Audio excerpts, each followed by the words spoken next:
That morning, in front of a tired old mountain house, a white state truck waited in the gravel, its steel crate standing open like a verdict. The wild animal they'd come to take wasn't snarling or pacing. He was curled up in the lap of a 68-year-old widow, 40 pounds of spotted muscle pressed tight against her chest, refusing to let go. For 3 long years, her bony knees had been the only safe place he knew. And now, the same woman who'd once pulled him, half dead, from under her porch had to peel his claws off her jeans, one by one, and walk him to a life she would never be part of. How do you love someone enough to let them hate you, just so they can finally be free? Before we start, hit the like button and make sure to subscribe if you haven't, and hit that notification bell so that you won't miss any new stories. The storm came in fast from the mountains, the way it always did in late October, sliding down the dark shoulders of the Rockies and into the little Colorado town like someone closing a heavy curtain. Rain ticked against the windows of Ellen Brooks's small house, and the wind pushed at the old porch boards until they creaked and sighed. Ellen sat in her favorite wooden chair just inside the front room, shawl over her shoulders, a mug of chamomile cooling in her hands. Nights like this used to worry her. After Tom died, every gust of wind had sounded like trouble at the door. These days, she told herself she was getting better. The mortgage was long paid off. Tom's life insurance policy had kept her afloat, and between her modest retirement plan, a careful savings account, and cheap home insurance, she was doing all right for a woman on a fixed income. Still, the house felt bigger than it used to, and the quiet had its own kind of weight. She turned down the volume on the old TV, more out of habit than interest, when she heard it. Not the wind, not the rattle of a loose gutter. A thin, ragged sound, like the squeak of a rusty hinge crossed with a kitten's cry, slipping in beneath the thunder. Ellen frowned and held her breath. There it was again, higher this time, edged with panic. "Lord have mercy," she murmured, setting her mug down. She shuffled to the front door, joints protesting the change in the weather, and opened it a crack. The porch light flickered to life, casting a weak yellow circle over the wet boards. For a moment all she heard was rain on the roof and the distant rush of the river below town. Then the sound came again, from down low, under her feet. A cry. Tiny, desperate. And wrong. Ellen grabbed the flashlight hanging on the hook by the door and stepped out onto the porch. The boards were slick and cold under her slippers. The sound was clearer now, a broken, high-pitched rasping that made the hair on her arms stand up. She followed it to a spot near the railing where one of the planks had warped years ago, leaving a narrow gap between boards. A thin draft of cold air rose up from the space beneath. "Hello?" she said softly, feeling silly for talking to the dark. "What on earth are you?" The answer was a weak, choking mewl, so full of terror that it cut straight through any hesitation she had. Ellen straightened up and called back into the house. "Noah! Honey, grab your jacket and come here a second." Her grandson's footsteps thudded down the hallway. Noah was 12 and all limbs, with a mop of dark hair and a permanent smear of something on his chin. He skidded to a stop in the doorway, eyes widening at the sight of his grandmother standing in the rain. "Grandma, what are you doing out there?" "There's something crying under the porch," she said. "Bring me the toolbox from the mudroom, will you? And your phone flashlight. Mine's about to give up the ghost." 5 minutes later, they had the old warped plank pried up, the nails protesting every inch. Ellen kneeled down, slowly, grunting at the familiar pinch in her knees, and shined the light into the narrow crawl space beneath the porch.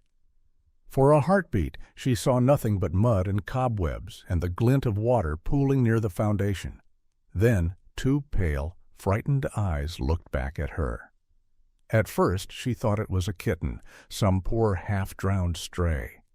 but the head was broader, the ears higher and tipped with black, and even in the shaking light she could see faint spots on the wet fur. The little body was wedged between two chunks of fallen concrete, chest heaving, one hind leg twisted at an angle that turned Ellen's stomach. "Grandma," Noah whispered behind her, breath fogging in the cold air, "that's not a cat." "I know what it is," she said quietly. "It's a bobcat cub." The word fell heavy between them. Ellen had seen plenty of bobcats in her 68 years in these mountains, on the road at dusk, streaking through the brush behind the house, caught once in a game camera Miguel had set up to show the church kids, but never this close, never this small. The cub tried to hiss, a pitiful, broken sound, then coughed and gave another thin cry. Its fur was matted with mud, and something darker around the back leg. It was trembling so hard the little body knocked against the concrete. "Call Miguel," Ellen said, not taking her eyes off it. "Use the number in my contacts. Tell him it's Ellen, and it's urgent."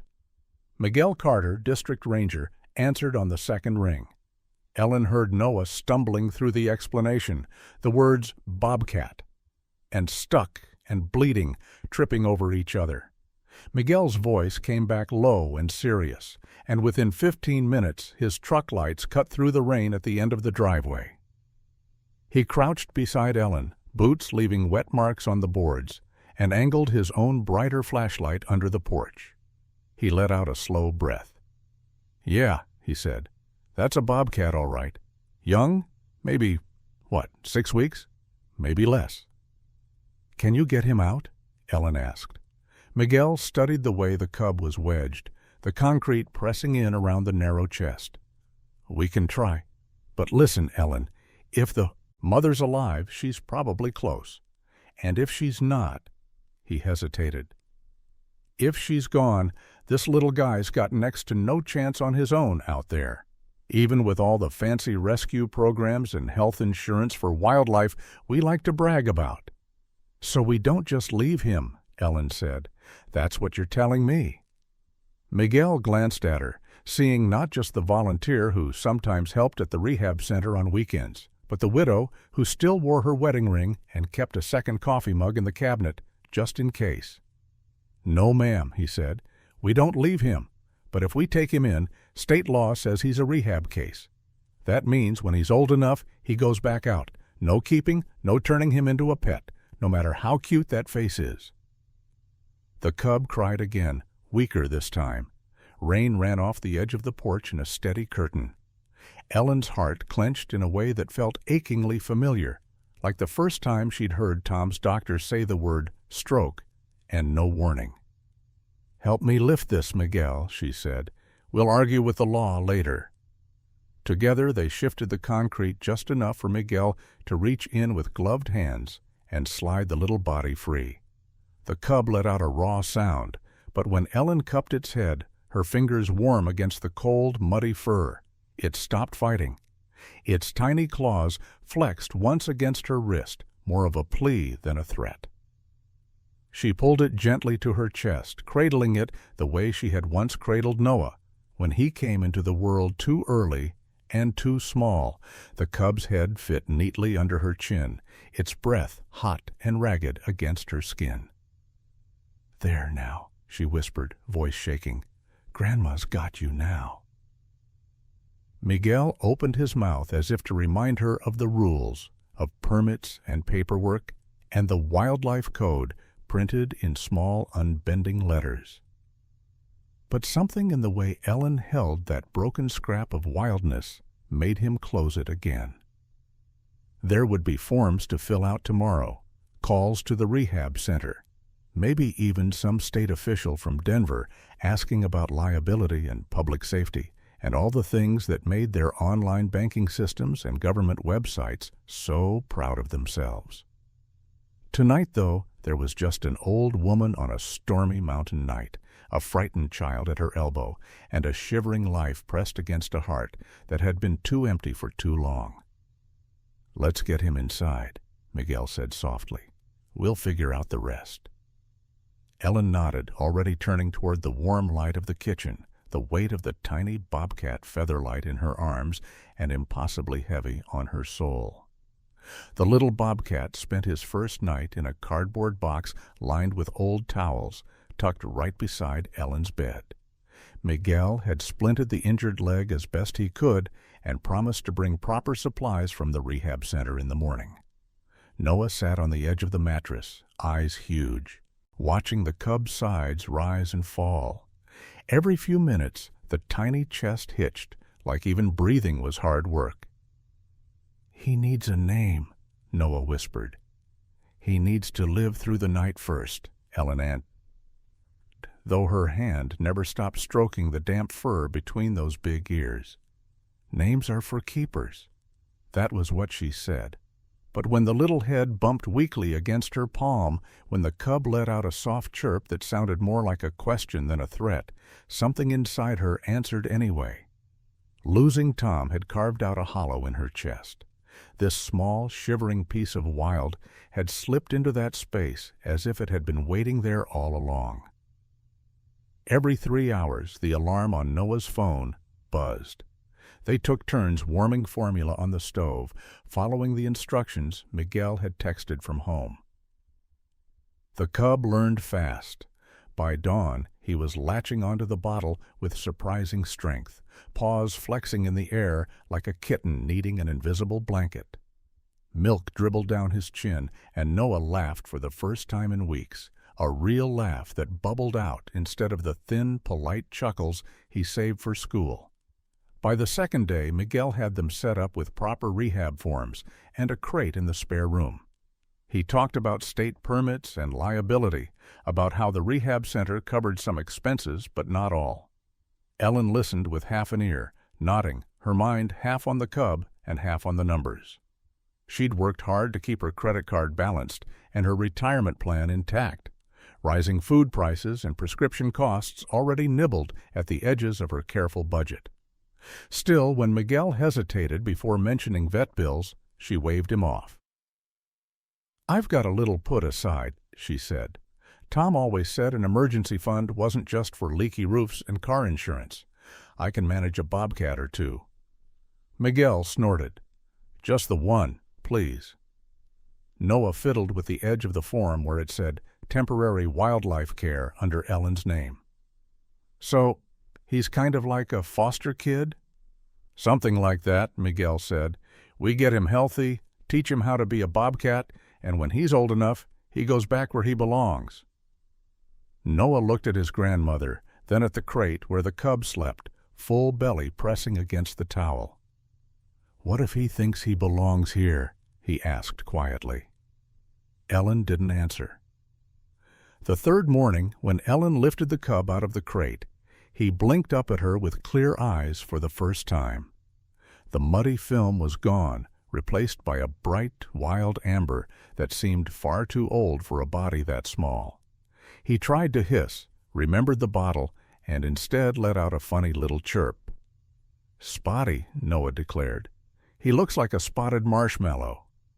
"He looks like trouble," Ellen said, but there was a smile in her voice.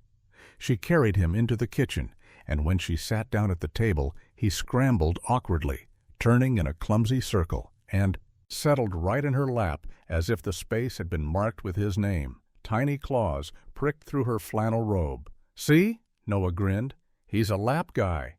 Grandpa always wanted a dog that would sit still like that." At the mention of Tom, something tightened in Ellen's throat. The cub shifted, turned his head, and tucked his nose against her stomach, the way babies burrow into their mother's side. It was the most natural thing in the world for her to curl an arm around him. "Maybe not Spotty," she said softly. "How about Jasper?"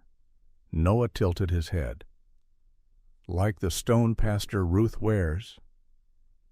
"Like the stone your grandpa picked out for my wedding ring," Ellen replied, thumb rubbing the ring that still circled her finger. "Strong and pretty and stubborn as all get out." The name fit. The cub, Jasper now, chirped again as if agreeing. From that day on, whenever Ellen sat, Jasper seemed to think her lap was the only reasonable place for his body to be. He slept there while she paid the utility bill through her online banking app. He sprawled there while she flipped through Medicare supplement plans and muttered about rising premiums. He curled there like a furry hot water bottle during the late-night game shows she watched when sleep wouldn't come. A week later, Dr. Haley Reed came by, her clinic jacket still smelling faintly of antiseptic and wet dog. She examined Jasper with professional hands, checked the leg, the teeth, the ears. "He's healing fast," she said. "You did well, Ellen." Ellen felt a glow of pride she hadn't felt since a parent-teacher conference back in her teaching days. Then Haley's expression shifted, and she glanced at Jasper, who had, of course, wriggled his way back into Ellen's lap while they talked. "I do need to say this," Haley went on gently. "He can't think this is permanent. You can love him, but he needs distance too. No sleeping in your bed. No treating him like a house cat. If he imprints on you instead of his own kind, it makes everything harder later. For him. For you." Ellen looked down at the warm weight spread over her thighs, the small face pressed into the crook of her elbow. Jasper's tail flicked once, content. "He almost died under my porch," she said slowly. "He's not a statistic on some wildlife report to me, Haley." "I know," Haley replied, "but the law doesn't care about feelings. It cares about safety. Think of it like a mortgage contract. You may live in the house, but the bank still owns part of the decision. With Jasper, the state is the bank." Ellen made a face. "I always hated mortgage rates." Haley smiled, but her eyes stayed serious. "Just remember what we talked about. Lap time is medicine for now. Later, it has to be limited." That afternoon, as if on cue, Hank from next door decided he needed to check the fence line. He trudged past slow enough to look like he was just being neighborly. "Touché," but his eyes kept flicking to Ellen's porch. Jasper, bigger now, sat sprawled on her lap in the late autumn sun, belly up, paws in the air, the picture of ridiculous trust. "Afternoon, Ellen," Hank called, pausing at the gate.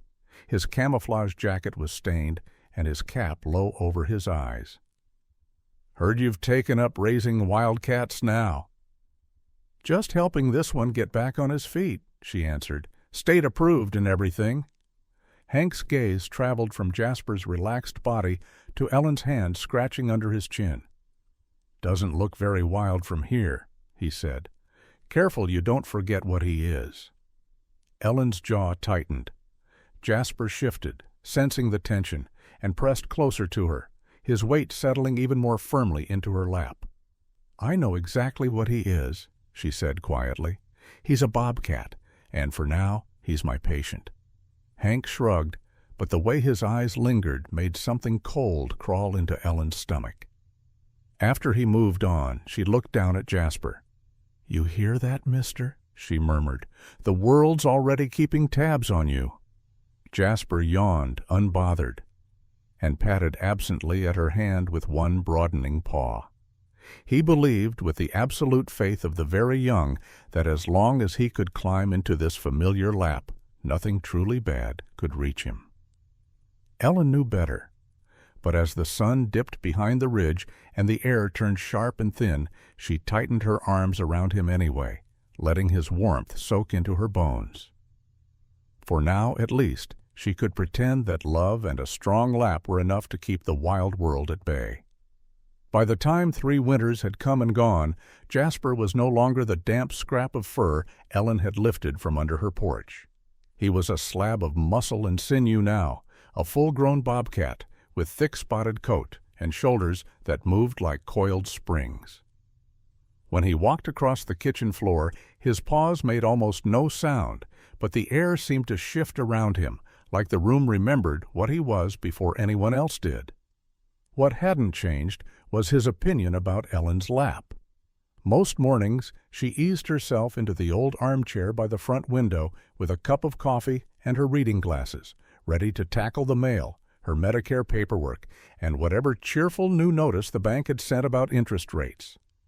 Before she could even settle the Afghan over her knees, Jasper appeared from nowhere, tail flicking, and climbed straight up into her lap as if he weighed 6 pounds instead of 40. "Good grief, boy," she grunted the first time he did it, at his new size, her breath puffing out of her. "You're going to fold me like a lawn chair." Jasper just kneaded at her thighs with wide paws, careful enough that the claws barely pricked through her jeans. He tucked his head under her chin, breath warm and steady. Ellen could feel the solid weight of him pressing into her hip bones, the steady rumble of his purr vibrating against her ribs. "Grandma, you're going to need better health insurance if he keeps that up," Noah joked one Saturday, dropping onto the couch with a bag of chips. He was taller now, his voice cracking in odd places, but when Jasper flicked an ear in his direction, Noah still grinned like the little boy who'd cried over a cardboard box. "Or maybe a new back." "I already pay enough for health insurance, thank you very much," Ellen said. "Medicare doesn't cover Bobcat-related injuries, far as I know." She tried, here and there, to nudge Jasper to the rug beside her chair instead. Miguel's warnings and Dr. Haley's measured words about imprinting and habituation never quite left her mind. Sometimes it even worked for a few minutes. Jasper would slide to the floor with a put-upon sniff and stretch out along her feet. But let thunder roll down from the ridge or the crack of a rifle echo from the far hillside, and in one heartbeat he was back in her lap, all 40 pounds of him, heart drumming hard enough that she could feel it through her cardigan. "It's okay, big boy," she would murmur, one hand on his neck, the other still resting on a stack of bills or the laptop where she paid them through her online banking. "Nobody's shooting at you." The idea that anything could shoot at Jasper seemed almost ridiculous when he was like that, half upside down on her, back paws dangling, whiskers twitching as he drooled a little on her sweater. Still, the gunshots bothered her too. Hank liked to remind everyone that hunting season paid for a lot of gear, that his home insurance didn't come cheap, that culling deer kept them off the highway. She understood the practical side of it, but each sharp crack felt to her like the world taking aim at the fragile piece she'd built in that little house. One Sunday afternoon, Pastor Ruth came by with a casserole dish wrapped in a faded church potluck towel. Ellen had been skipping services more often than not, and Ruth, being Ruth, decided to bring the fellowship to her doorstep. "Thought you could use a good old-fashioned green bean casserole," Ruth said, stepping into the warm light of the living room. "And maybe a reminder that you're still on the prayer chain, whether you show up or not." Ellen smiled, taking the dish. "Bless you. My stove's seen more frozen dinners than real cooking this month." Before she could say more, Jasper padded in from the hallway, silent and deliberate. His eyes locked onto Ruth for a moment, pupils narrowing, then flicked to Ellen. She had just started to sit back down in her chair. To Jasper, that was the only information that mattered. In one smooth motion, he gathered himself, sprang, and landed squarely across Ellen's lap, hindquarters hanging over one arm of the chair, front paws draped over her shoulder. The force of it pushed a little grunt out of her, and the casserole in her hands wobbled dangerously. Ruth yelped, clutching at her chest. "Good heavens, Ellen, that thing is huge." "He's not a thing. He's Jasper," Ellen said, steadying the dish and patting his flank. "And he's enthusiastic about sitting." Jasper blinked at Ruth, then turned his head and buried his face against Ellen's collarbone as if to prove her point. From outside, through the open front window, came the faint scrape of gravel. Hank was out front again, checking his mailbox with a slowness that didn't match the simple task. A moment later, Ellen caught the small, unmistakable rectangle of a phone raised in his hand. Ruth followed her gaze and sighed. "You know folks talk, Ellen. They see a bobcat draped over your lap like that, they're going to say things." "Folks always say things," Ellen replied, keeping her voice calm. but she felt Jasper's claws tighten just a little, anchoring himself. They said things when I married Tom. They said things when I took in Noah for 6 months after his daddy left. I'll survive a little gossip. This isn't gossip, Ruth said gently.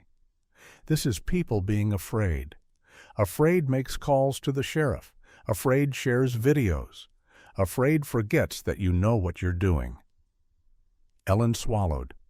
Out on the sidewalk, Hank pretended to scroll, angling his phone just enough to keep the porch in frame. She could imagine the caption already. Old Lady Cuddles Predator. It would be funny until it wasn't. Jasper shifted his weight, adjusting himself in a way that would have crushed the lungs of a smaller woman. His ears flicked back at some sound only he heard, then forward again. He had no idea what a camera was, what it meant when people pointed little glass eyes at him. To him the world was simple: rain and sun, wind and gunfire, the rustle of mice in the grass, and the solid, familiar harbor of Ellen's lap. Ruth laid a hand on Ellen's arm. "I'm not saying send him away," she murmured. "I'm just saying, be careful. The world has more rules than it used to, and more ways to throw them at you." "I know," Ellen said. And she did. She thought about the forms she'd signed, the wildlife code Miguel had explained, the way even her simple life came with terms and conditions buried in fine print, credit card agreements, insurance policies, all of them promising protection with one hand and penalties with the other. But then Jasper nudged his head under her chin, pressing closer, his weight a steady grounding force.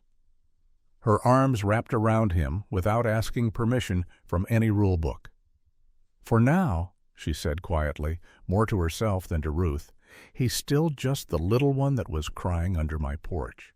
I'll deal with the rest when it comes knocking." Outside, Hank's phone caught one last image.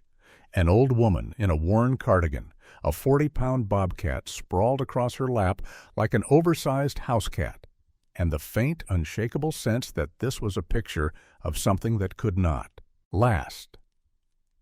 It happened on one of those thin spring afternoons when the snow was mostly gone, but the air still had a bite to it. Ellen sat in her porch chair with a light blanket over her legs, Jasper draped across her lap like usual, his weight now so familiar her knees hardly complained. Noah was in the yard tossing a foam football at the side of the shed, headphones around his neck, his phone sticking half out of his back pocket the way it always did. From where she sat, Ellen could see the ridge beyond the house, still streaked with late snow, and the line of scrub pine that marked the edge of town. It all looked harmless in that washed-out sunlight, safe, like a picture on a postcard. She didn't see the coyote until Jasper did. 1 second Jasper was a boneless heap on her lap, eyes half closed, the rumble in his chest more felt than heard. The next, his entire body went rigid. His ears snapped forward, nostrils flaring. Ellen felt the change before she understood it, like a live wire suddenly humming against her bones. "What is it, big boy?" she murmured. He rose in one fluid motion, nearly knocking the blanket to the floor, and stared past the railing. Ellen followed his gaze. There, slipping out of the scrub, at the edge of the yard, was a coyote, ribs showing under patchy fur, eyes too bright, nose working the air. It moved low and careful, tracking the sound of the football hitting the shed, and the boy who threw it. "Noah," Ellen called, her voice sharper than she meant. "Baby, come closer to the house." He turned, frowning. "Why, I'm just—" The coyote picked up speed. It wasn't charging, not yet, but it was coming in too confident, closing the distance with that sideways trot that said it had forgotten to be afraid of people. Jasper launched off Ellen's lap like he'd been spring-loaded there. A 40-pound streak of muscle and spots hit the grass, running, ears flat, tail puffed. The sound that came out of him was nothing like the soft purrs and chirps Ellen knew. This was a deep, rolling snarl that seemed to come up from the ground. The coyote froze for a heartbeat, misjudging what it was seeing. Then Jasper was in front of Noah, planted between the boy and the intruder, shoulders bunched, fur standing straight up along his spine. He didn't look like a pet then. He looked like what he was supposed to be, a wild cat built to stand his ground. "Whoa," Noah breathed, stumbling backward. His hand flew to his pocket, phone out almost without thinking. Teenagers recorded everything. Ellen understood that much. He hit the camera button as Jasper gave another warning growl, this one edged with a sound Ellen had never heard from him, a high spit of fury that made the coyote lower its head. For a moment no one moved, then the coyote broke, spinning on its heels and vanishing back toward the trees in a blur of dirty gray. Jasper surged forward a few steps, chasing just long enough to make sure it was really going. Then he stopped, sides heaving, and looked back over his shoulder at Noah, as if to check that the boy was still there. "Noah!" Ellen's heart slammed against her ribs. "Are you okay?" "I'm fine," he yelled, breathless. "Grandma, did you see that? Jasper just saved me." He came running toward the porch, face flushed with excitement, the phone already in his hand, screen glowing. The yard, the coyote, the bobcat standing guard in the patchy grass. It was all there in shaky, real-time video, with Noah's own startled yelp and nervous laughter on top. "That's going to blow up," he said, half to himself, like next-level viral. "People love animal rescue stories. I'm going to post it right now." Ellen opened her mouth, then closed it again. Part of her wanted to tell him to delete it, to keep their strange little life off the internet with its comment sections and instant judgments. Another part saw the way his hand shook, the delayed fright behind his grin. Posting the video felt to him like proof that everything was okay now. "Fine," she said slowly. "But you keep our last name off it, you hear? No addresses, no tagging the location. Just show your friends, and that's it." "Got it," Noah said, already tapping. "I'll blur the mailbox. I know how to do it. I watch tutorials. There are whole channels about this stuff, Grandma. People make more money off a 30-second clip than most folks do on a paycheck, with ad revenue and credit card sponsorships and all that." Ellen shook her head, half amused, half uneasy. "Let's just be glad nobody's charging admission to breathe yet." That night she fell asleep in her chair with the news on low and Jasper curled on her lap, the glow of the TV reflecting faintly in the glass. Talk of interest rates, car insurance discounts, life insurance policies, it all washed past her. Her world was small. This house, this cat, this boy, this little porch pressed against the endless wild. By morning, Noah's little world had gotten a whole lot bigger. He burst into the kitchen before she'd even finished her first cup of coffee, hair sticking out in every direction, phone in hand. "Grandma, look!" He shoved the screen toward her. The video played again, Jasper leaping off her lap, the coyote bolting, Noah's shaken voice. But now there were numbers underneath it. A lot of numbers. 30,000 views, Noah said, voice cracking on the word. Overnight. "Grandma, there are comments from, like, everywhere. Somebody shared it to a page about heroic pets. Somebody else said we should get a lawyer and a TV deal." Ellen read the comments slowly, lips moving. "OMG, that bobcat is a hero. Is this even legal? This lady is crazy. That's a wild animal. Call animal control. I want a bobcat like that. Somebody tag, Fish and Game. This ain't rehab." One person asked if her home insurance would even cover a bobcat incident. Another wanted to know what state they were in so they could report it properly. A few were sweet, blessings, prayers, people saying they hoped Jasper would be safe, but more than a few made Ellen's stomach twist. Miguel called before she had time to sit with all of it. "I'm on my way over," he said. "No small talk. Don't let anyone else in until I get there." An hour later, his truck pulled up, followed by another, white and unmarked except for the state wildlife emblem on the door. A woman stepped out of the passenger side, late 40s, neat ponytail, state-issue jacket, zipped up to her throat. She carried a tablet under one arm, the way some people carried a Bible. "Ellen, this is Officer Karen Doyle," Miguel said when they were all in the living room. Jasper sat at Ellen's feet, watching, tail flicking once in a while. "She handles compliance for this district." "Mrs. Brooks," Karen said, nodding. Her eyes were not unkind, but they missed nothing. "We've gotten some calls." "I figured," Ellen said. "People love to talk." Karen tapped the tablet and turned it so Ellen could see. The video played again, the same shaky 30 seconds that had lit up Noah's notifications. Ellen watched herself in the background, reaching for the porch rail as Jasper left her lap. "This is your property," Karen said. "Your grandson, your rehab animal." "Yes." Karen paused the frame on Jasper in full defensive posture between Noah and the coyote. "You understand why this concerns us?" Ellen swallowed. "Because he's not running away. Because he's protecting. Because," Karen said carefully, "he is clearly habituated to humans. He sees that boy as part of his social group. He sees you as more than that, from what I hear." Her gaze flicked to the chair, to the soft indent in the cushion where Jasper usually lay. "We warned you about this," Miguel added quietly. "From the beginning." "I remember," Ellen said. The words felt heavy in her mouth. "You told me to keep distance." "I screwed that up." Karen sat forward on the couch, folding her hands. "I'm not here to punish you, Mrs. Brooks, but I have to think about public safety and about the animal. A human-imprinted bobcat is a liability. If he bites a neighbor, if he scratches a stranger, it's not just your homeowner's insurance we're talking about. It's lawsuits. It's public pressure. It's people calling for him to be put down."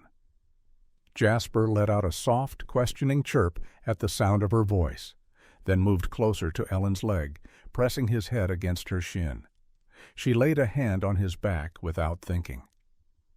"So what happens now?" she asked. Karen took a slow breath. "We have two paths. One is we start treating him like what he is supposed to be, a wild animal headed back to the wild. That means stricter protocols. No more laps, no more sleeping inside. Intensive training to hunt, to avoid humans, to act like a bobcat. If he shows enough appropriate behavior, we move him to a more remote release site. He gets a chance at a real life out there." "And the other path?" Ellen asked, though she already had a guess. "He goes to a permanent sanctuary," Karen said. "No release, no more contact like this. He'd be safe from bullets and cars, but he'd live out his life in a fenced enclosure, around people, but never really with them. And if there's an incident before we can do either of those things," she hesitated. "The law gives the state the authority to euthanize animals deemed dangerous. I don't want that. Miguel doesn't want that, but it's on the table." The room went strangely quiet. On the muted television, an advertisement for retirement planning flickered silently, smiling couples on beaches, tidy graphs, promises of security if you just followed all the rules. Ellen stared past it, seeing instead the night under the porch, the tiny, shivering body in her hands. "So my loving him like this," she said slowly, "might be the very thing that gets him killed." Miguel's jaw tightened. "It might," he said. "Or it might rob him of ever being what he was meant to be, even if he lives." Ellen looked down at Jasper. He gazed back up, trusting, pressing closer to her leg as if to say, "You're here, so I'm safe. That simple, that terrible." "What do I have to do?" she asked, her voice no more than a rasp, "to give him that chance at a wild life?" Karen met her eyes. "You have to stop being his safe place," she said. "You have to break his heart a little, so the world doesn't break him for good." It was the first time Ellen realized that love could be the problem as much as the cure. And it was the moment the story stopped being about a sweet old lady with a bobcat on her lap and became something much harder for her to survive. They didn't start the changes all at once. Ellen couldn't have borne it if they had. It came in steps, like turning down a dimmer switch instead of flipping the lights straight off. The first morning after Karen's visit, Ellen made herself carry Jasper's breakfast outside. The big enclosure Miguel had helped build years ago, back when he still believed this would be a short rehab, sat on the far side of the yard, half under the shade of a cottonwood tree. It had climbing logs, a platform, and a sheltered box filled with straw. It had always been there, but Jasper had never spent much time in it. Why would he, when Ellen's lap was so much softer? Now she opened the enclosure gate and set the metal pan just inside. Raw chicken, a few chunks of venison donated by a hunter's wife from church, a rabbit carcass Miguel had thawed from the center's freezer. It smelled like the wild in a way the kitchen never did. "Come on, big boy," she called, keeping her voice steady. "Breakfast al fresco." Jasper padded to the porch door like he always did, expecting the bowl to be by the fridge, expecting her to step aside and let him in. When she didn't, he stopped, ears flicking. His golden eyes met hers through the glass. He chirped, confused, and pawed at the door once. Ellen swallowed hard. "Out here," she repeated, pointing toward the enclosure. "You're a yard boy today." He stared another second, then looked past her shoulder toward the familiar armchair, toward the empty patch of sunlight on the rug. When nothing changed, he turned reluctantly, tail twitching, and stalked across the grass toward the open gate. His shoulders rolled with annoyance, but when he reached the meat, instinct took over.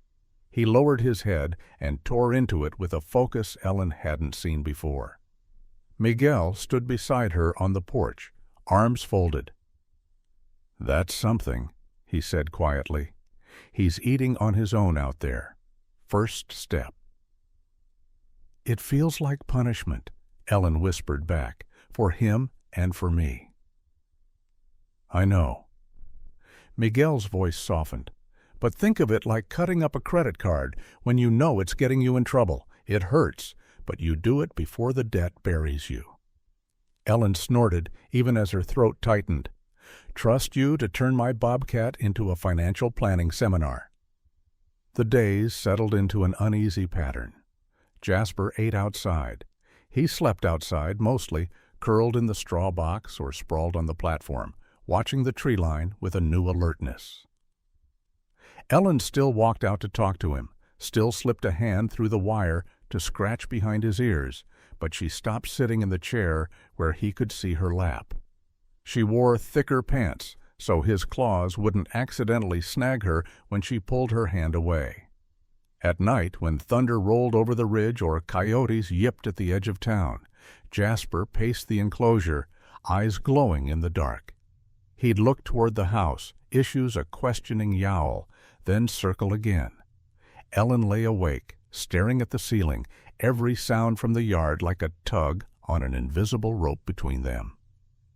After a week of this, Dr. Haley brought over the next phase, live prey. It was as ugly as Ellen had feared and as necessary as Miguel insisted. "You don't have to watch," Haley said, gently setting a cage with a nervous rabbit inside the enclosure gate. "You can just check the camera later."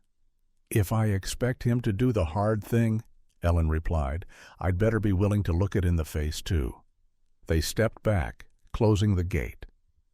Jasper dropped from the platform in 2 quiet bounds, drawn by the scent. The rabbit froze, sides heaving. For a moment Ellen hoped, that maybe he wouldn't know what to do. He knew. He stalked in low, tail twitching, pupils blown wide. He sprang, big paws pinning the rabbit to the ground, jaws closing around the back of its neck. The rabbit kicked once, twice, then went still. It was over in seconds, cleaner than any butcher shop. Jasper held on a moment, Longer then, incredibly, lifted his head and looked straight at the house, straight at Ellen. His mouth still held a loosened tuft of fur. His eyes shone with something that was half wild satisfaction, half a question. "Well," they seemed to say, "did you see? Did I do good?" Ellen's hand flew to her mouth. "Go on," she whispered, though he couldn't hear. "Eat it. Don't come looking for me." But he did. He left the limp rabbit where it lay and padded instead toward the side of the enclosure closest to the porch.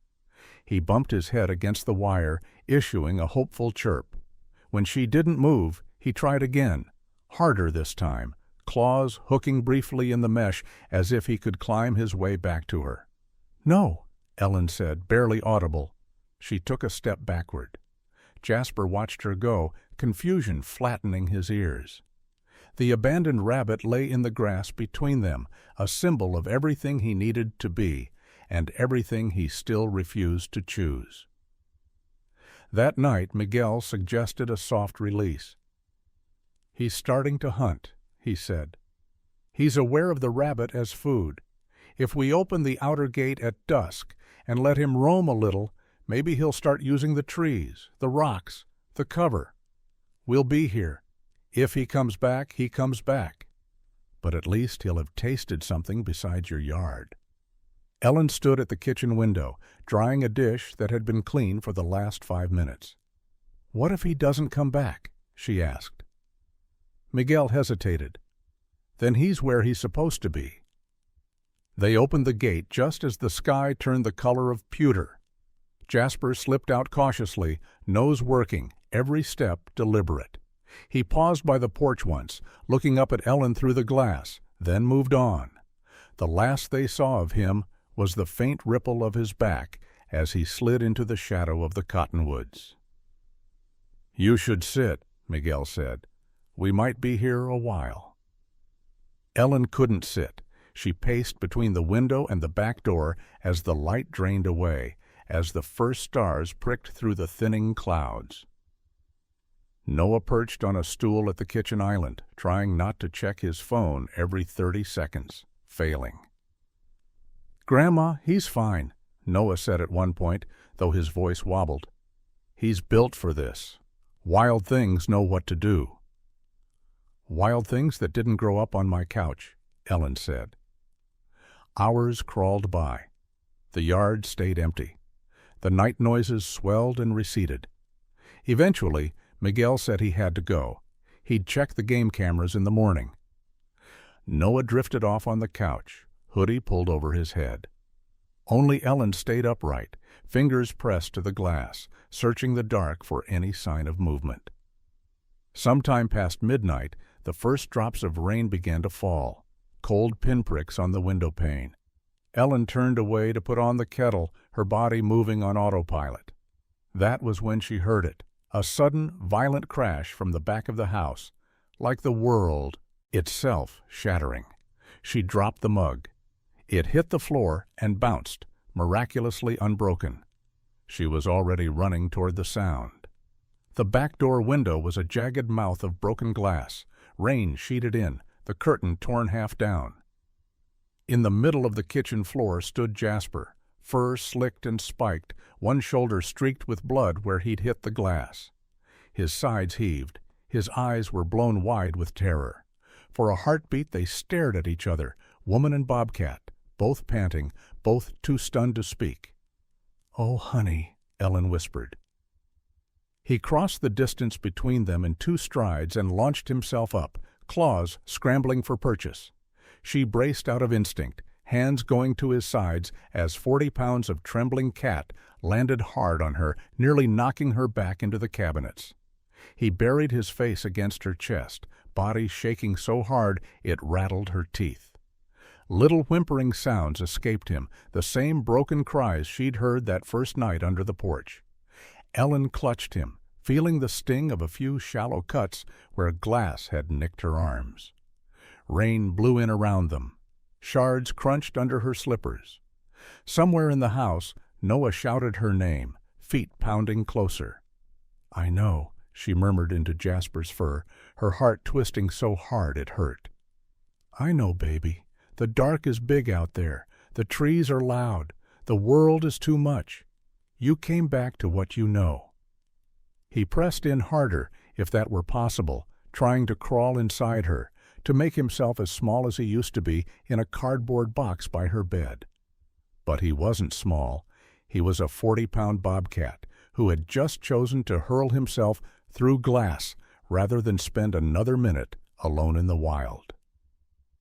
In that moment, with rain soaking the kitchen and glass glittering like ice around their feet, Ellen understood the full weight of what Karen had warned her. Jasper didn't just see her as part of his world. She was his only world. And if something didn't change, that love would be the very thing that destroyed him. The broken glass brought Karen and Dr. Haley back faster than any appointment ever could. By mid-morning, the back door was boarded up. Noah was sweeping the last glittering shards into a dustpan, and Jasper was shut in the outside enclosure again, pacing like a caged storm. Haley stood at the kitchen table, bandaging the shallow cut on Ellen's forearm. "You're lucky," she said. "If he'd landed a little higher, that swipe could have caught your throat instead of the chair." "He wasn't trying to hurt me," Ellen said. "He was trying to get to me before the dark did." "I know," Haley answered softly. "That's the problem." Karen sat across from them, hands folded, the tablet face down for once. "This changes the timeline," she said. "We can't pretend he's halfway to wild when he's willing to run through glass to reach your kitchen. If a delivery driver had been standing there—" "I get it," Ellen cut in. "You don't have to paint the picture." Haley finished taping the bandage, then rested her hand over Ellen's for a second. "You remember what we talked about before," she said, "about creating distance. We were easing into it. I don't think we can ease any more. If you keep being his safe place, he'll choose you over his own instincts every time." "So what, I just stop loving him?" Ellen snapped. The sharpness in her own voice surprised her. Throw him to the wolves and call it wildlife management? "Not stop loving," Haley said. "Change how that love looks. Right now, your lap is his whole world. You've got to become the one place that doesn't feel good, so that the trees, the rocks, the quiet, they start to feel better by comparison." Karen nodded. "If he is ever going to make it in a release site, he has to stop seeing you as home. I'm sorry, Mrs. Brooks, but you're going to have to be the bad guy in his story for a while." Ellen sat very still. She thought about all the choices she'd made in her life, the careful grocery lists, the tight budget, the retirement planning she and Tom had done at the kitchen table long before he was gone. They had always tried to be the good guys, the steady ones, the people other folks leaned on. Becoming the villain, even on purpose, went against every muscle memory she had. But then she pictured Jasper blowing through that glass, blood on his shoulder, terror in his eyes. If that same panic sent him into the wrong yard one night, toward the wrong stranger, his story would end with a needle, not a forest. "What do I do?" she asked finally. "Exactly. No soft words, no metaphors. Tell me like you're reading off a mortgage contract." Haley took a breath. "No more inside. None," she said. "No more lap. Not ever again. When you go out to feed him, no baby talk, no pet names. Short, neutral words. You still keep him fed and safe, but you stop being comfort." "And when he cries?" Ellen whispered. "You don't answer," Karen said. "You let the yard, and then the woods, answer instead." That night, Ellen took her book and her cup of tea to the armchair, as she always did. Habit sent her eyes to the glass door, expecting to see a tawny shape pressed there. Instead, she saw only her own reflection, small and pale, framed by the boards Miguel had nailed up. Outside, under the cottonwood, Jasper made a low, restless sound. She stayed in the chair. Every step of the house felt like it had nails in it, pushing against her feet when she thought of walking toward the door. The first time she went out to the enclosure after that talk, Jasper came at a run, tail high, paws silent on the packed dirt. He reared up against the wire, pressing his face to the mesh, issuing an eager chirp that had always meant, "Let me in, let me up." Ellen kept her hands at her sides. "Food's in the pan," she said, nodding toward the corner. Her voice sounded wrong in her own ears, flat and businesslike, the way customer service reps sounded when they read off credit card disclosures. Jasper blinked, taken aback. He rubbed his cheek along the wire again, then pawed at it, claws catching. When she still didn't reach for him, he gave a small, hurt-sounding cry. It took everything she had not to give in. She could practically hear Tom's voice. "You can't fix every broken thing by holding it." "Eat," she said, and turned away before he could see the tears that blurred her view of the yard. The howling started that night. She had never heard him like that. Not the sharp, wild yowls he sometimes threw at passing coyotes, not the playful chirps he used on Noah, but a drawn-out, crackling sound that was almost human in its misery. It rose and fell outside her bedroom window, a saw blade on her raw nerves. Noah knocked on her door around midnight, face pale. "Grandma, can't he sleep inside just tonight? Just this once? He sounds scared." Ellen sat on the edge of her bed, hands clasped so tight her knuckles ached. "I know he does," she said. "That's because he is. Fear is supposed to push him toward learning. If I open that door, I'm teaching him the opposite." "He thinks you're mad at him," Noah said, voice breaking. "He thinks he did something wrong by coming home." "He did what he knew how to do," Ellen whispered. "I'm the one who taught him that. Now I have to teach him something else." Jasper's cry rose again, rattling the window.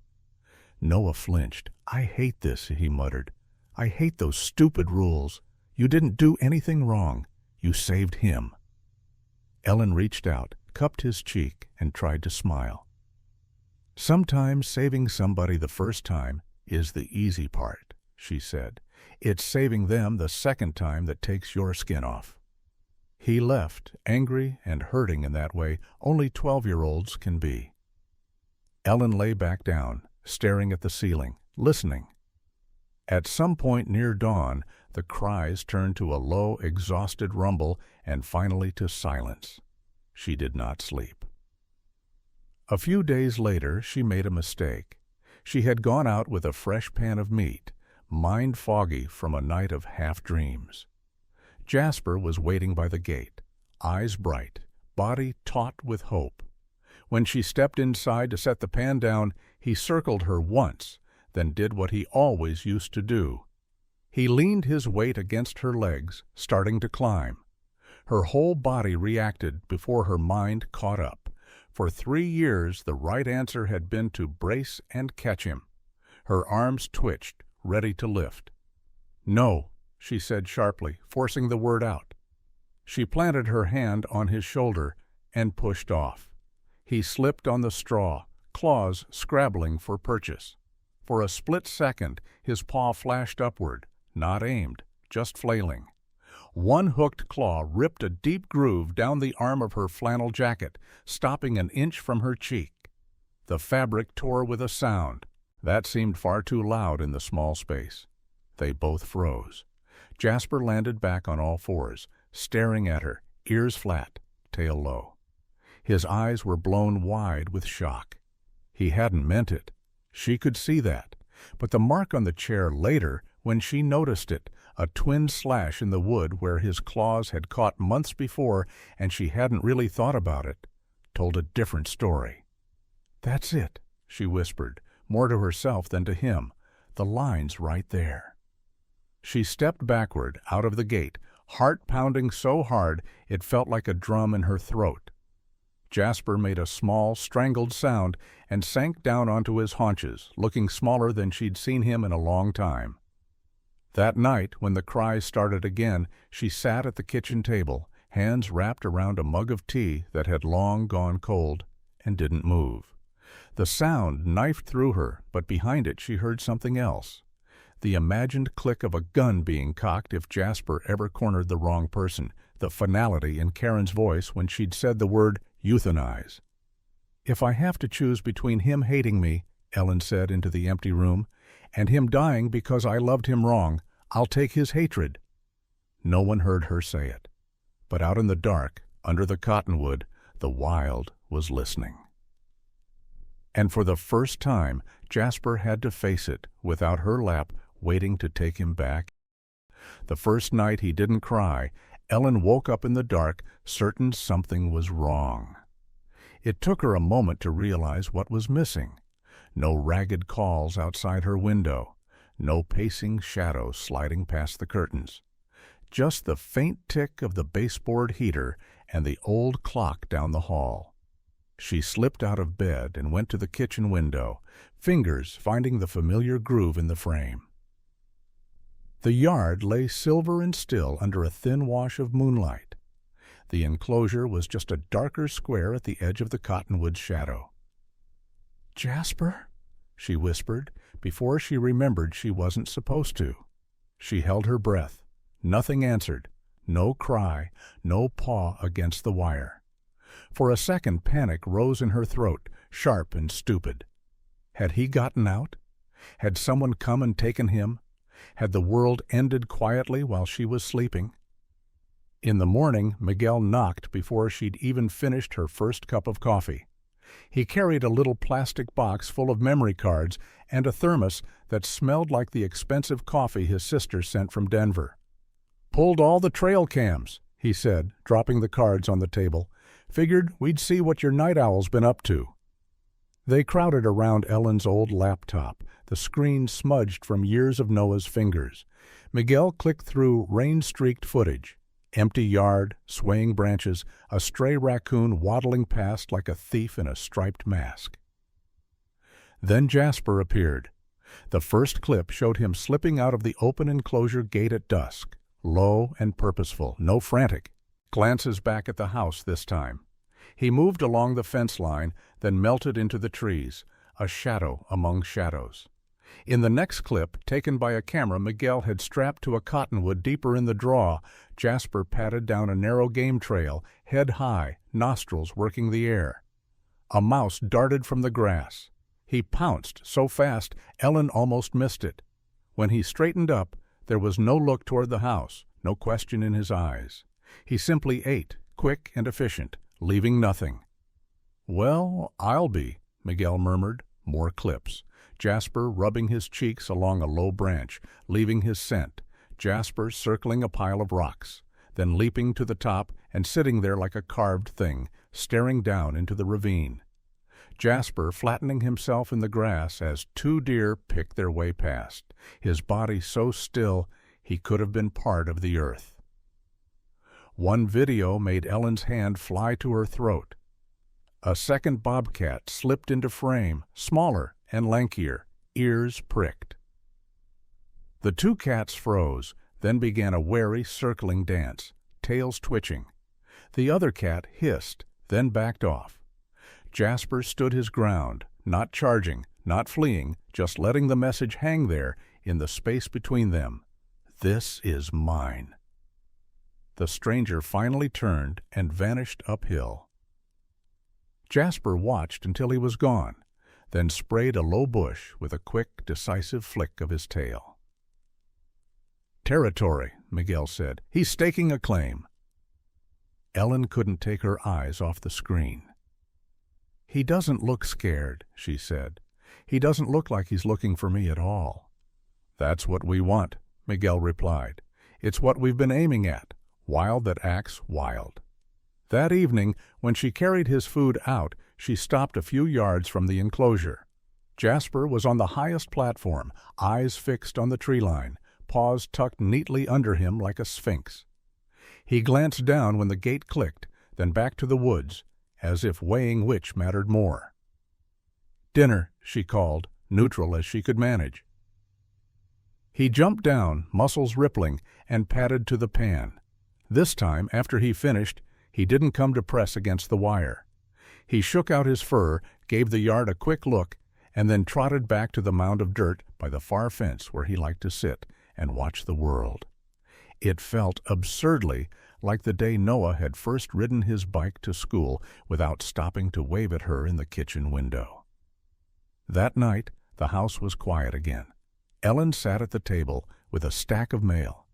Credit card offers she'd never take, glossy flyers about life insurance and retirement planning that seemed to assume everyone wanted to live on a beach. She pushed them aside and opened Miguel's latest email instead, full of still shots from the cameras. In one, Jasper was mid-leap over a fallen log, back legs fully extended, body a blur of strength. In another, he crouched at a puddle, drinking, the stars reflected in the water around his face. The next time Karen came by, they watched the clips together. For one Hasish, the line between her eyebrows eased. "This is what we were hoping for," Karen said. "He's hunting. He's avoiding people. He stood up to a wild conspecific without turning it into a street brawl. He's moving like he belongs out there." "So what does that buy him?" Ellen asked. "A better cell or a shot at the open sky?" Karen glanced at Miguel, then back at Ellen. "The department has a release site in the Western Range," she said. "No houses for miles, no easy roads. We move problem bears and cougars out there when we can. A bobcat like Jasper could do well. He's big, healthy, knows how to feed himself now." "Could," Ellen echoed. "There are never guarantees," Karen said quietly. "You know that better than most. But he has a chance, more of one than he'll have if we leave him hanging half-tame on the edge of town." "When?" Ellen asked. Miguel shifted his weight. "They'd like to move him before summer really hits," he said. "Less tourist traffic in the backcountry then, fewer campers to bump into. A few weeks, maybe a month. We need a few more nights like these on the cameras to sign off on the paperwork. Paperwork. Forms and signatures and liability boxes." Ellen pictured Jasper's name typed in some little space on a government form, next to words like released and location and case closed. It felt wrong and right at the same time. She looked out the window. Jasper was on his mound again, ears pricked, eyes turned toward a horizon she couldn't see from where she sat. The yard fence was just a suggestion now, not a wall, at least in his mind. "The woods are calling him," she said softly. "They've been calling all along," Karen replied. "We just finally stopped shouting over them." Ellen watched Jasper lift his head, catching a breeze that carried 1,000 smells she'd never recognize. For the first time, she let herself imagine him out there, without a fence, without her porch light, without the porch at all. It hurt, that picture. But underneath the hurt, there was something else, quiet and stubborn as a mountain root, pride. "Tell me when the truck is coming," she said. "If I've got to let him go, I want to be the one who walks him to the door." The truck came on a clear morning that felt wrong for endings. The sky over the ridge was a hard blue, the kind Tom used to call calendar weather, and the air had that clean, high country smell of pine and dust. Ellen watched the white state truck crawl up the gravel from her front window, the wildlife emblem on the door bright as a badge. Behind it bumped the steel transport crate, empty and waiting. Somewhere out back, under the cottonwood, Jasper paced a line only he could see. Miguel got out first, his shoulders squared in a way that told her he'd been arguing with someone on the drive. Karen followed, clipboard under one arm, tablet in hand. There were forms to sign, liability boxes to check, the kind of official language Ellen had learned to dread from mortgage statements and health insurance letters. This one felt worse, a mortgage you could refinance. This decision, once made, would not come back around. "Are you sure you want to be here for the load?" Karen asked quietly. You don't have to watch."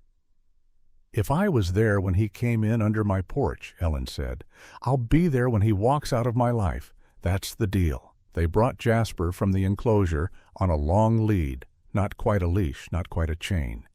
He moved with wary strength, muscles tight under his coat, ears flicking at every sound.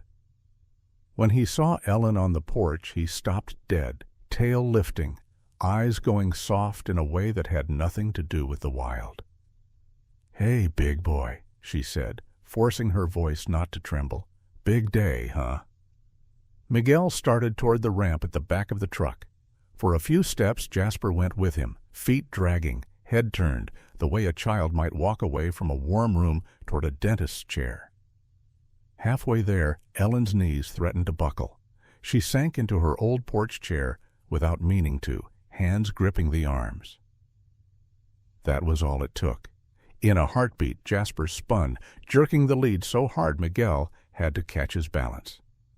40 pounds of determined cat streaked back across the yard and launched himself at the porch. Before Ellen could brace, he landed squarely in her lap, knocking the breath out of her in a soft grunt. Jasper. He didn't give her room for words. He pressed his whole body against her, tucking his head into the hollow between her neck and shoulder, burying his face like he had the night he came through the broken glass.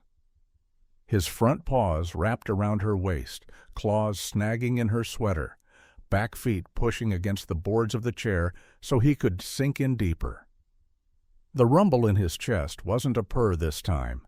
It was a low, desperate sound, a plea wrapped in fur and muscle. He refused to move. Miguel came up the steps slowly. "Ellen," he said, "we have to go. The longer we wait, the harder it gets." "I know," she whispered, one hand on Jasper's neck. His heartbeat thudded against her palm. Her own heart felt like glass left too long in the cold. One wrong touch, and it would shatter. "Just give us 1 minute." Jasper's claws tightened when she tried to shift. Tiny pinpricks of pain bloomed in her thighs where they caught through the denim. To him, this was simple math. Truck. Unknown. Trees unknown. Her lap, the thing that had never failed him. His whole life had been one long lesson in climbing toward her when frightened. Now every instinct he had screamed for him to stay. Karen stood at the foot of the steps, eyes wet despite herself. "If he were dangerous," she said hoarsely, "this would be a strike against him. But this is just heartbreak." Ellen closed her eyes. For a moment she imagined saying no, imagined telling them to turn around, that she'd keep paying for beef and chicken and hire home insurance and whatever lawyers she needed if it ever came to that. She thought of the credit card offers on her table, promising reward points for travel she'd never take, and understood in a flash how easy debt could creep up when you kept choosing the feel-good option over the hard one. "Jasper," she murmured into his fur, "you listen to me now."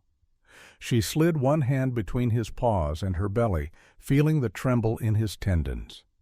Gently, firmly, she began to unhook each claw from her sweater one by one. He made a small, strangled sound and clamped tighter. She kept going. When she reached his front legs, she pried them loose and shifted her weight forward. "Up," she told him, like he was still that undersized cub learning to climb a step. "Up, big boy. We've got one more place to go." Some part of him remembered that cue. He rose with her as she struggled to her feet, both hands under his chest, lead swinging loose now.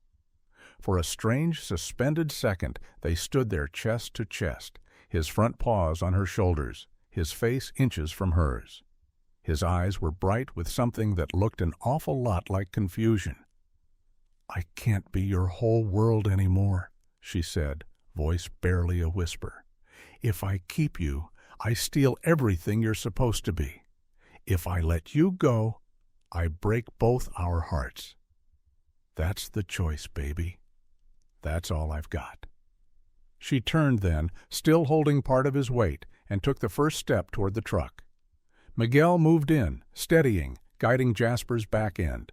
Together they walked him up the ramp, Jasper's claws ticking against the metal, head swinging between the open crate and the porch he was leaving behind. When they reached the door, Ellen stopped. "Last stop," she said.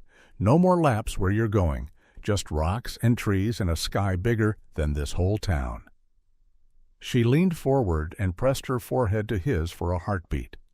Then she stepped back, letting Miguel and Karen ease him into the crate and swing the door shut. The latch clanged home with a sound that went straight through her. The truck's steel sides reflected her own face back at her, small and pale and stunned. The ride-away was short and long at the same time. She watched from the porch as the truck pulled out, gravel popping under the tires, taillights winking once before they disappeared around the curve. The yard was suddenly enormous and empty. Her lap felt light and wrong, like she'd set down something she'd been carrying for years and only now realized how much it had been holding her up as well as weighing her down. In the weeks that followed, life shrank. The porch chair sat unused most days. The mail still came, offers for low mortgage rates, glossy flyers for life insurance and retirement plans, reminders about car insurance, premiums. But the house felt as if the sound had been turned down. Noah stopped by less often. Without Jasper to tackle his shoelaces, the place reminded him of everything they'd lost. Then, one late afternoon, Miguel knocked with a different kind of urgency. He held up a small USB drive between two fingers. "From the Western Range," he said, "trail cam by a spring.